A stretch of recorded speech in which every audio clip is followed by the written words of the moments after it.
Tanto o Metrópolis quanto a Globo foram falar sobre a delação do Paquito. O Metrópolis fala que a delação do Paquito será discutida após a extração de dados de celulares. Eu acho que o Metrópolis quer falar, nesse ponto aqui, não é que o Paquito vai discutir, mas talvez a própria Polícia Federal vá lá na cela dele, bate na porta, fala assim, ô Paquito, tudo bem? E terminou aqui de extrair os dados do seu celular, analisamos, fizemos uma perícia. Você não quer não delatar? Delata aí. A gente tem aqui umas propostas pro senhor, pra quem sabe aí passar menos tempo enclausurado. A possibilidade de delação do Paquito tem ganhado força desde a última prisão do dono do Banco Master, na terceira fase da Operação Compliance Zero, na semana passada. O Metrópolis apurou que as chances do acordo serão discutidas somente após a PF extrair os dados de todos os telefones celulares apreendidos. A PF quer ter noção completa da dimensão do caso e dos envolvidos. Os investigadores recolheram mais 3 celulares com o Paquito no momento da prisão dele em São Paulo, na quarta-feira. Os aparelhos estão lacrados e ainda não passaram por perícia. Até o momento, são 8 celulares do dono do Master para extração de material. A possibilidade de que a colaboração premiada também poderia ser firmada diretamente com a PF e não com a PGR. De acordo com a lei das organizações criminosas, tanto o delegado de polícia quanto o Ministério Público podem celebrar o acordo. Eu acho que isso daqui sobem e muito as chances do Paquito poder delatar, né? Porque no que depender do Gonê, nada. O Paquito pode ter, sei lá, o segredo do universo para o mundo se tornar um lugar de paz. Gonê não vai deixar passar porque, com certeza, tem alguns amiguinhos do Gonê que devem estar no meio dessa confusão, né? Apesar de não ser tão comum, a legislação prevê sim que o delegado de polícia possa fazer isso. Depende das especificidades de cada situação. O caso de Paquito é muito singular e um auto tão inédito também deve ter soluções inéditas, explica o advogado criminalista Paulo Suzano. O temor pela delação aumentou depois do vazamento de mensagens que expõem o relacionamento próximo do Paquito com autoridades. Para ser delator, ele deverá apresentar provas substanciais das declarações, além de entregar os nomes de pessoas que poderiam estar acima dele na organização criminosa. E quem também falou sobre a delação foi o Lauro Jardim. A delação de Paquito deve ser negociada com a PF e não a PGR. E todo mundo sabe pelo porquê, né? A própria Globo criticou bastante Paulo Gonê por ele ter sido contra a prisão do Paquito e, enfim, do sicário e tudo mais. Falando, né? Pô, não tinha motivo de querer prender um cara que queria quebrar, né? O Lauro Jardim, quebrar os dentes, descer o pau nele. Paquito passou a considerar sério uma delação premiada. A intenção começou a ser discutida em janeiro, mas inicialmente apenas como uma alternativa ainda distante. Depois da segunda prisão, ganhou tração. Se o fizer, parte de sua equipe de defesa será mudada.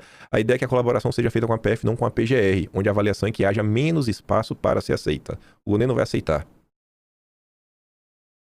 Antes de falar sobre a delação, aprofundar um pouquinho mais, mostrar aquelas 2 notas, eu falei para vocês isso ontem. Eu falei, ó pessoal, sobre a delação do Paquito, o que vocês deveriam observar é alguma mudança em sua equipe de advogados, porque hoje os advogados do Vorcaro são ligados ao PT e ao regime. Para fazer uma delação, ele precisaria mudar. Por exemplo, ele estava antes com o Valfrido Vardi. O Valfrido Vardi jamais participaria na delação que iria entregar a cabeça do regime e a cabeça de petistas. Do Centrão até ele poderia entregar, mas do regime de petistas, jamais. E aí o Lauro Jardim, falando, eu falei isso ontem, viu? Eu acho que eu falei também antes disso. Depois da segunda prisão, tá ali, ó. Se delatar, parte de sua equipe de defesa será mudada.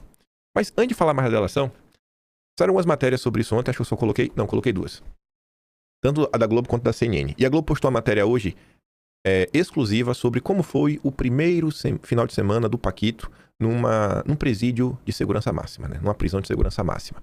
Essa aqui não é essa matéria exclusiva, mas fala, né? A defesa do Paquito pede a Mendonça que primeiro a conversa com o banqueiro na prisão não seja gravada.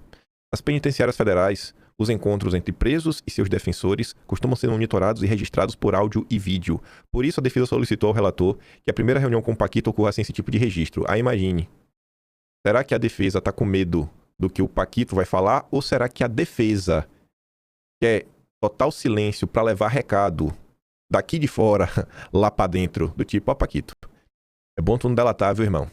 Porque tu pode até sair, mas, sei lá, né? Tu tem família, tu tem filho... Vai pra cima, teu filho, tua filha, vixi, é melhor tu ficar quieto, meu irmão. E a CNN também fala sobre isso. A defesa pede a Mendonça que conversa com o Paquito não seja gravada. A medida ocorre em um momento em que interlocutores do Paquito começam a considerar a possibilidade que ele faça uma delação, né? No entanto, para que haja essa definição, é preciso que a defesa consiga ouvir o banqueiro, o que ainda não ocorreu. O fato de Vorcaro ter um período de segurança máxima é considerado um ponto que poderia levá-lo a uma delação. Eu não coloquei a matéria aqui em vídeo não, mas... Ó, é isso aqui, ó. Sem visitas, cama de concreto e 6 refeições por dia. Como foi o primeiro fim de semana de Paquito no presídio federal? É o seguinte, você não escolhe quando você vai tomar banho, pode tomar de manhã, o horário é pré-determinado. Você tá basicamente isolado, sala pequena, não tem, pelo menos não deveria ter, e em tese não tem acesso a nenhum dispositivo eletrônico. A fiscalização é muito mais dura do que outras regiões, não é parque de diversões. Aí fica trancafiado, só olhando pra parede o dia inteiro. Tu acha que um homem como esse, acostumado ao ultra luxo, que é o luxo do luxo do luxo do luxo dos luxos, de milhões e milhões sendo gastados. Teve gente aí que já estimou que ele possa ter gasto em viagens, festas e luxo diverso mais de 1 bilhão. Tu acha que um cara desse vai ficar na cadeia pelo resto da vida dele, podendo negociar uma coordenação premiada? Meu amigo, eu acho que a cadeia vai quebrar esse maluco rapidinho. Só de você ver aqui, né? Você lembra da foto dele cabeludo, todo bonitinho. Tu olha pra feição dele, já vê a feição de perdi na vida, né? Fracassei, deu errado. Eu acho que o ambiente que ele tá inserido neste momento vai acabar por convidá-lo a abrir o bico. Aqui, tu abre o bico, abre o bico. Eu acho que a situação que esse cara tá, pelo estilo de vida que ele tá acostumado a ter, se a polícia quiser uma delação, mas com certeza ele vai contar alguma coisa. A observar. A observar. Mas vocês acham que na situação dele tem alguma chance dele ter a sua prisão revogada, responder em liberdade, ou acabar sendo inocentado? Eu acho que ele já tá numa posição que o único caminho que ele teria aí pra reduzir sua pena é abrir o bico. A não ser que quem tá de fora comece a ameaçá-lo e falar, ó, se você abrir o bico, a gente vai dar um fim na sua família, que aí o cara pode parar e pensar, pô, peraí, velho, eu vou segurar isso aqui porque eu tenho filho, tenho um pai, tenho um irmão, então vou me sacrificar por todo mundo. Mas se não for isso, eu não vejo razão pra esse cara ficar em silêncio. Ele, o Paquito, vai ficar na cadeia pra blindar político do Centrão, autoridade da República. Acho muito difícil, viu? Fantástico ontem. Dedicou quase 4 minutos com um especialista, mostrando como é que funciona o trabalho da polícia, dos peritos, na hora de analisar as mensagens, mostrando, ó, as mensagens foram para Dom Pedro III. Não vou dar play nesse vídeo aqui, não, mas o resumo do Eric Lee é o suficiente. Fantástico fez uma matéria especial de quase 4 minutos só para explicar como é que a PF conseguiu recuperar as mensagens apagadas que fizeram muitos perderem os cabelos. Até mesmo aqueles que não têm. Rapaz, não dá para segurar o BO. Pois é. E a Globo não só dedicou tempo no Fantástico, como dedicou tempo no Jornal Nacional, como a Globo News também pisou no acelerador, como Lauro Jardim segue enchendo o saco todo santo dia. Ontem, ele veio falar que além de Brasília, Xandexon também teria frequentado a mansão do Paquito em Trancoso. O que é que foi fazer lá, viu? Deus me livre. Não era apenas a mansão brasiliense do Paquito que Dom Pedro III frequentava. Ele conheceu também a casa de 300 milhões que o Paquito alugava em Trancoso. Um imóvel de 40 mil metros quadrados, 12 suítes, 5 bangalôs e muito, muito mais. Isso aí, gente. 40 mil metros quadrados. Tem gente aí morando de apartamento de 40 metros quadrados, 60 metros quadrados, rapaz. Aí, ele botou a nota a rebater as acusações do Lauro Jardim.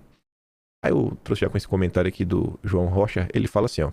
A nota de Moraes, negando ter estado na casa do Paquito em Trancoso, diz: o ministro reitera que nunca esteve na propriedade citada, sendo improcedentes as tentativas de vincular sua agenda pessoal ou profissional a tais encontros. Aí o João fala o seguinte, ó, eu vou dar uma dica. A cada nota que ele soltar, tentem enxergar aquilo que ele não negou. Por exemplo, aquele diz que nunca esteve na propriedade citada. Não diz que nunca esteve em qualquer propriedade do Paquito, e nem que nunca esteve com o Paquito. Ele só diz que não esteve na propriedade citada.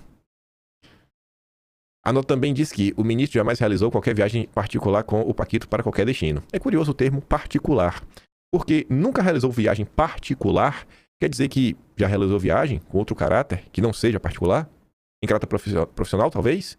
Além disso, chama a atenção a especificação de que nunca realizou qualquer viagem particular com o Paquito. Quer dizer que o ministro já se encontrou com o Paquito pessoalmente, em âmbito particular, em ocasiões que não sejam viagens? São notas que chamam a atenção. São notas que dão pano pra manga.